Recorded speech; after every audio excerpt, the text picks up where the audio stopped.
सच्चाई वही प्राप्त हो सकती। हे प्रभु, आपकी जैसी परोपकार पूर्ण चेता किसमें आप जैसा परहितकारी कोई संसार में नहीं है। हे सूर्य नारायण, आप जैसा परोपकारी इस संसार में कौन है? अर्जुन कहते हैं वैसे ही और किसमें वैसी क्षमता और किसी में नहीं है। धर्म सेवित होने पर भी परलोक में फल देने के लिए उपस्थित होता है। देवता उपासना करने पर कालांतर में वरदान देते हैं, परंतु प्रणत वत्सल आप कल्याणकामी पुरुषोत्तम द्वारा सेवित होने पर भी तत्काल ही उन्हें अभिष्टि फल प्रदान कर देते हैं।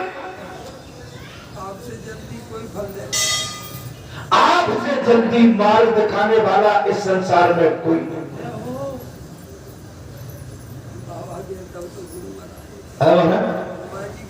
हनुमान जी के गुरु में कितनी बड़ी कथा मिली आज।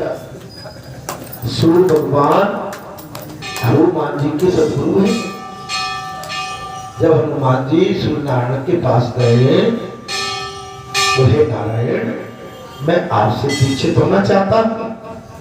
जानते सूर्य भगवान ने कहा, कपिराज हनुमान, मेरा वेग बहुत गतिमान है और मेरा प्रकाश भी बहुत तेज है और मैं रथ पर चलूंगा और तुमको जब मैं कहीं ठहर नहीं सकता हूं, अगर मैं ठहर गया तो प्रकाश आ जाएगा। तुम मुझसे दीक्षित होना चाहते हो तो तुमको चेहरा मेरी तरफ करके दीक्षित होना पड़ेगा और मेरी वेग गति बहुत तीव्र है, तुम कैसे चल पाओगे? हनुमान जी ने कहा था, सतगुरु आपकी दया होगी तो मैं बिल्कुल चल लूंगा। तो मानते हनुमान जी ने कैसे विद्या ली थी? सूर्य भगवान चलते थे, हनुमान जी ऐसे उल्टे चले थे। सूर्य भगवान की गति कितनी तेज होगी, हनुमान जी पीछे आगे ऐसे नहीं दौड़े थे, पीछे लौट के चले सम्मुख रहे। एक तो महाराज, सदगुरु बनाना आसान है लेकिन सदगुरु के चरणों में प्रेम करना बहुत कठिन है। ये मेरे प्रभु बैठे हैं, इनके बगैर जीवन अधूरा है। इनकी स्तुति हम रोज करते हैं, सुबह करते हैं, शाम करते हैं, दिया बत्ती करते हैं, तो आपके चरणों की याद आती है, आपकी चरण वंदना करते हैं, क्योंकि इन्हीं ने हमको इस मार्ग से जोड़ा है। हनुमान जी की प्रेरणा, इनका मार्गदर्शन, दोनों काम बन जाए तो इस बड़ी चीज को जीवन में जानते हो। मैं आज एक बहुत बड़ी बात कहता हूँ आपसे।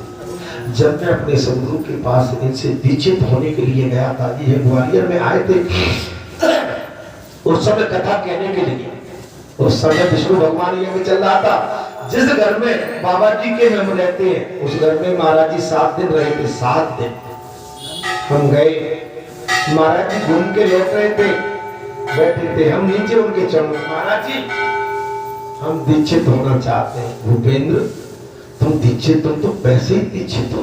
क्यों महाराज? अरे भाई तुम पे तो बालाजी की साक्षात कृपा है, उनसे बड़ा मैं कहाँ होगा। आप तो माने ऐसी जगह जुड़े हुए कि आपको तो दीक्षित होने की आवश्यकता ही नहीं। मैंने कि नहीं प्रभु, ऐसा सुना है वो भगवान है, लेकिन मुझे आपसे दीक्षित होना है। मैं बड़ी अभिलाषा लेके आया हूँ आपके पास। हे सदगुरु, अपना शिष्य मुझे बनाइए, अपने चरणों का दास मुझे बनाइए। आपके चरणों की मिट्टी की रज मिल जाएगी तो मैं कृतार्थ हो जाऊंगा, धन्य हो जाऊंगा। जानते हो, मुस्कुरा के उन्होंने कहा, कौन सा मंत्र लिख दूं? तुम तो सभी मंत्रों से निपुण हो। हे अंजनी पुत्र, क्या बोले? तुम तो सभी मंत्रों से निपुण हो, लेकिन फिर भी तुम मुझसे दीक्षित होना चाहते हो, तो मैं 2 मंत्र देता हूं, उनका जाप करना तुम्हारा कल्याण।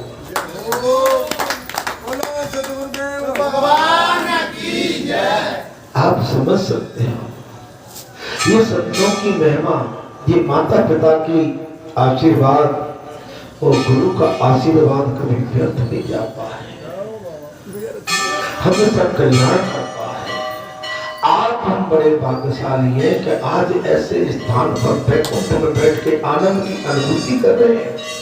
अरे कहीं तो भटके हुए रबाज से भटके हुए इधर उधर ठप्पे खा रहे हैं, बैठने के लिए मानवता का स्थान खोज रहे हैं। मानवता भगवान का स्थान तो बहुत बड़ा है, कहीं कोई मानव तो मिल जाए, कोई सदगुरु तो मिल जाए, कोई हमको महागुरु तो मिल जाए, हम जिसके दीक्षित होने से हमारा कल्याण हो जाए, मार्गदर्शन करने वाला तो मिल जाए। आप कितने बड़े, आपके घर में सब कुछ है, आपके घर में स्वयं सूर्य बैठे हैं, सूर्य के रूप में बालाजी बैठे हैं जो संसार को प्रकाशित कर रहे हैं। आप अपने घर में उजाला कब करोगे? आप अपने घर के उजाले को क्यों नहीं देखना चाहते? आप अपने घर के स्वच्छ को चलाइए, देखिए आपका घर कैसे प्रकाशमान हो।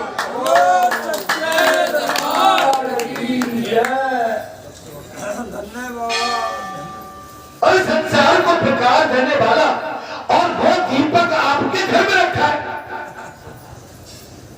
भैया पार्वती जी तो करी महाराज, जिसके घर में काम ध्यान हो, कलम जो देवी दरिद्री हो तो कितनी दुख की बात। आपके पास तो सब कुछ है, जानते हो, यही तो परमात्मा की लीला है। आज तो मैं ये अगले मंगल बात तक तो मुझे और खुशी के मंगल, जब मंगल नहीं मिलेगा तो मेरे मन में क्या चलेगा? मैं उस मंगल को कैसे देखूंगा? मैं उस मंगल की कल्पना करूंगा केवल, मैं इस स्थान का अवलोकन करता रहूंगा, मैं इस स्थान पर अपना पूरा मन रखूंगा कि इतने टाइम पर जिस काम चलना होगा, इतने टाइम पे आरती चालू हो गई, इतने टाइम पर सुंदरकांड हो गया, अब कथा प्रारंभ हो गई होगी, भक्त मंडली बैठी होगी, इतने टाइम पर कथा प्रारंभ होकर आरती ले रही होगी, इतने टाइम पर मेरे यात्री आके यहाँ से प्रस्थान कर रहे हैं।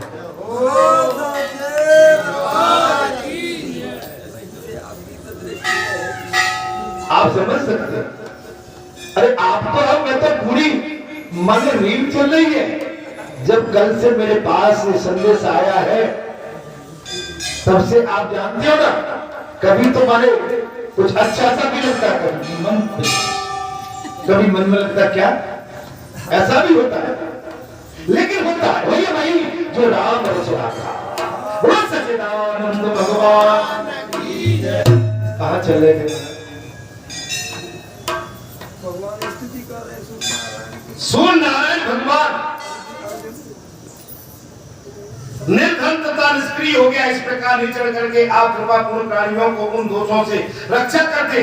आप जैसा परोपकारी चेष्टा देखने जा रहे, वैसा कोई जिसमें धर्म सेवित होने पर भी परलोक में फल देने के लिए उपस्थित होता है। देवता उपासना करते हैं महाराज, वे संसार में पापी होने पर भी निष्पाप हो गए और उन्होंने शुद्ध चित्त होकर पुण्य आत्माओं की गति प्राप्त कर ली। सूर्य श्रेष्ठ जब आप उदय लेने लगते, उस समय देव नदी गंगा के खिले हुए स्वर्ण कमल से निकले हुए झुंड के झुंड भ्रमर 29 नहीं दूर से अनुरंजित होकर, हे भगवान, आप अपने किरण रूपी चरणों द्वारा समुद्र के मध्य में स्थित होकर समस्त जीवों को जीने की रक्षा के उद्देश्य से तात्विक उपाय करते हैं, निश्चिंत करने के लिए मानव तपस्या करते हैं। तीनों लोग आपके समान इस दूसरा तीनों लोगों में कोई नहीं है। माने सूर्य भगवान साक्षात नारायण। अगर हमको संसार में प्रकाश नहीं मिलेगा तो सब अंधकार में डूब जाएंगे, आपकी पूरी सृष्टि प्रकृति वनस्पति विलोप हो जाएगी, विलोप हो जाएगी। सदा वेदों के मार्ग तत्व पर रहने वाले सूर्य भगवान उदार बुद्धि ऋषि मुनियों द्वारा भी आपके गुणों की स्तुति नहीं की जा सकती है। अर्जुन कहते हैं आप ही विष्णु हैं। अब अर्जुन ने कहा,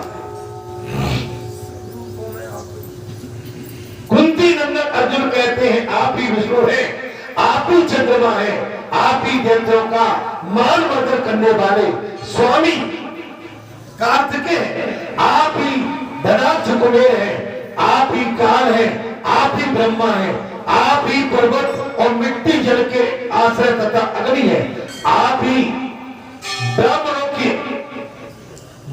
के जपने योग ओंकार है। ओंकार।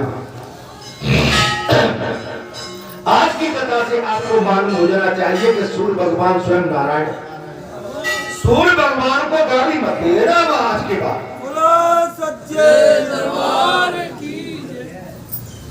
आप ही वहां समुद्र है, आप ही यम है, रुद्र इंद्र और मेघ है, आप ही व्रत यम तथा नियम है, आप ही संपूर्ण जगत है। हे त्रिपुर मंथन गोपते स्वाधीश भगवान, आप मुख कमल के समान सुंदर है और आप संपूर्ण देवताओं के गुरु हैं।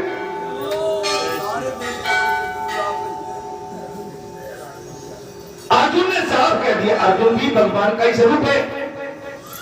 अर्जुन ने साफ कह दिया, आप ही देवताओं के गुरु। तीनों लोकों में आपके समान गुणवान कौन है?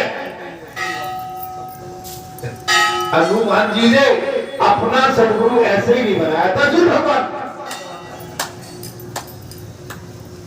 तीनों लोकों में आपके समान गुणवान कौन है? सूर्यदेव। हे आदित्य भास्कर दिवाकर सप्त सुवाहन मार्तंडेय सूर्य हरि कश्यप पतंग भानु आशांत वाहन आकाश रूपा अंशु मालिन लोकनाथ, ये दास आपकी शरण में आया है। अर्जुन ने कहा कि ये दास अब आपकी शरण में। अच्छा, हम बालाजी पर एक परिक्रमा दें के बालक बता। अब ये बात तो आ गई। ए भैया, ऐसा नहीं कर रहे हो, तुमने कितने कुकर्म किए थे उनकी गिनती नहीं कर रहे हो। बालाजी की गिनती तो बता दी हम 3 बार। हमने कितने बड़े बड़े पाप किए हैं, उनकी गिनती हमारे पास नहीं है। लेकिन बालाजी की हमने 3 परिक्रमा कर ली। महाराज आराम ही नहीं पड़ो। तुमने ये नहीं किया कि पाप कितने किए थे, आराम तो धीरे धीरे पड़ेगा।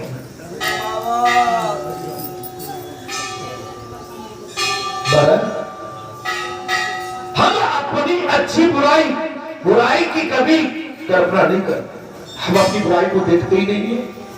मैं एक दिन ये बैठे थे, ये थे, मैं थे, पुजारी थे, 3 ही आदमी। भाई महाराज, संसार की बात को कौन करे? हम 3 आदमी बैठे हैं सब, ठीक है। हम 3 आदमी जब तक बैठे हैं तो एक दूसरे के प्रति बड़ा आपको प्रेम है। मैंने यही कहा, एक दूसरे के प्रति इतना प्रेम है कि हमसे घनिष्ठ सब कोई नहीं। हमसे बड़ा प्रेमी तीनों से इस संसार में कोई नहीं है। मैं कि तीनों में से 2 को हट जान दो या अलग अलग यहाँ से केवल गेट से बाहर हो जाओ तो कभी मौका आएगा हम अपन तीनों ही एक दूसरे के गमजाल में फंस जाएंगे।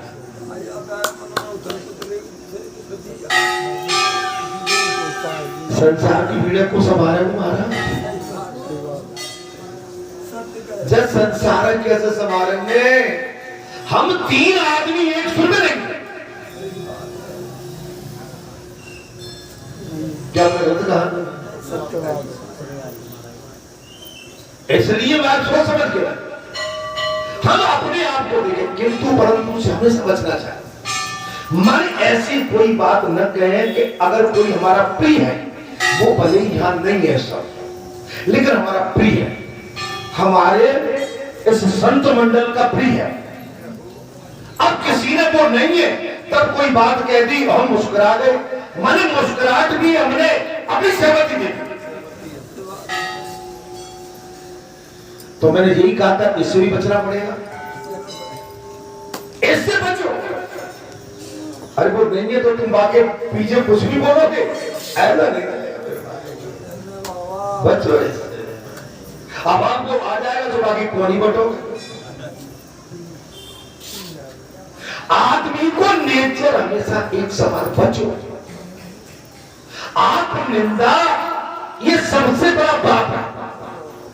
निंदा इससे बड़ी बुराई कोई नहीं है, माने इससे बड़ी बुराई कोई हो ही नहीं सकती। इससे बचना चाहिए। कुछ और बतला लो, जब निंदा का भाव थे तो सीताराम सीताराम कह डालो, और नाने तो फिर चक्कर लगाओ, परिक्रमा करो, और ज्यादा किधर तो खेत पे तुमने खुरपी लेके खोदो जाके खेत में। बचो से बचो। लेकिन मनुष्य का स्वभाव होता है, धीरे धीरे पूछ भैया कैसे गई है फूट, दिस ना भैया,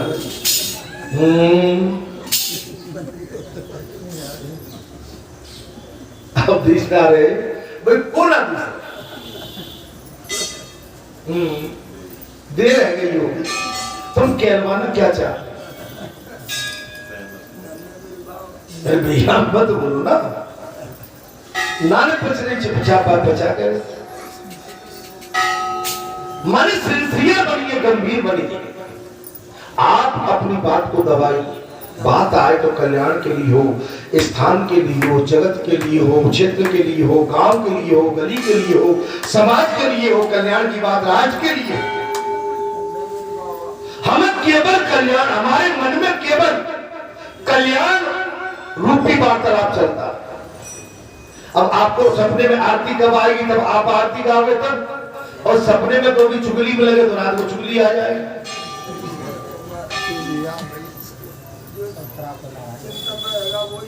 वो जो चिंतन रहेगा, जन्म जन्म मूल चिंतन कराही, अंतराम का है बतना है।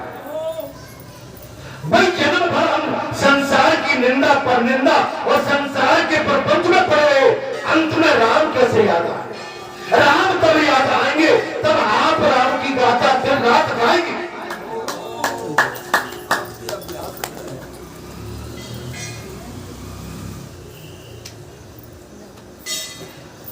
आपने सारी कथाएं सुनी है भगवान की, जन्म हेतु मारा, जन्म जन्म मुनि चिंतन कराही, अंत राम का ही आवत। अंत में राम जब भी आएंगे जब आप राम भक्ति में निपुण होंगे। आपकी दिनचर्या भगवान के कीर्तन में लगी रहेगी, साधना में लगी रहेगी, तप में लगी रहेगी, तपस्या में लगी रहेगी। भले ही आप खेत में कल्याण में काम करते रहेंगे, लेकिन राम राम राम राम राम राम राम राम राम राम राम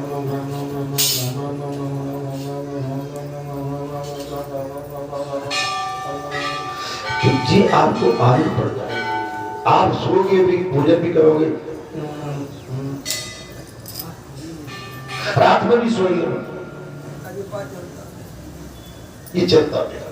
आदत ऐसी डाली जो हमारे कल्याण का मार्ग बने महाराज, जो हमारे कल्याण का मार्ग बने। अर्थात तीनों लोगों में आपके समान दूसरा कौन है? सदा वेदों के मार्ग में तत्पर रहने वाले उदार बुद्धि ऋषि मुनियों द्वारा भी आपके गुण की स्तुति कही नहीं जा सकती है। सूर्य भगवान आपसे बढ़ के संसार में कौन है? आप संपूर्ण देवताओं के गुरु हैं। हे सूर्य भगवान, आप समस्त देवताओं के सदगुरु हैं। तीनों लोकों में आपके समान गुणवान कौन है? आदित्य भास्कर, ब्राह्मण, सत्य, शुभ, मंगल, लोकनाथ, आकाश कमल, ईश्वर, मुनि, सरस्वती और विश्वभूते और आर्त जनों को शोक नाश करने वाले और सेवकों को पालन करने वाले भगवान, आप अपनी शरण में आए हुए मुझ पर प्रसन्न हो जाए। आप इस तरह से जब बालाजी धाम में आते प्रभु, आप हम पर प्रसन्न हो। आज हमारा भाग्य उदय हो गया कि आज आपके चरणों का दर्शन, आपके चरणों की रज, आपके भक्तों के चरणों की रज हमको अपने माथे पर लगाने का आज अवसर मिला। ऐसा कर लियो बालाजी, मैं कथा मेरा मोड़ा ने भाप पहुंचा, मैं कथा कब बांध दूंगी कब बांध दूंगी, तो सौदा तो तुमने कर ही लिया ना भाई। अच्छा कथा वैसे नहीं कहलवाओगे, मोड़ा नौकरी से नहीं लगेगा तो कथा नहीं कहलवाओगे। अगर मोड़ा भाई, मोड़ा तो नौकरी पर कभी लगा दो तब तुम हर रोज कथा और भागवत और कीर्तन की सुनते सोचते रहेंगे। आप अपने मार्ग को सुगम करो, सरल करो, अपने मार्ग मार्ग को ईश्वर से जोड़ दो तो फिर तुम्हें बोलने की जरूरत नहीं है। भगवान अपने सेवादारों के हर कल्याण के लिए करेंगे।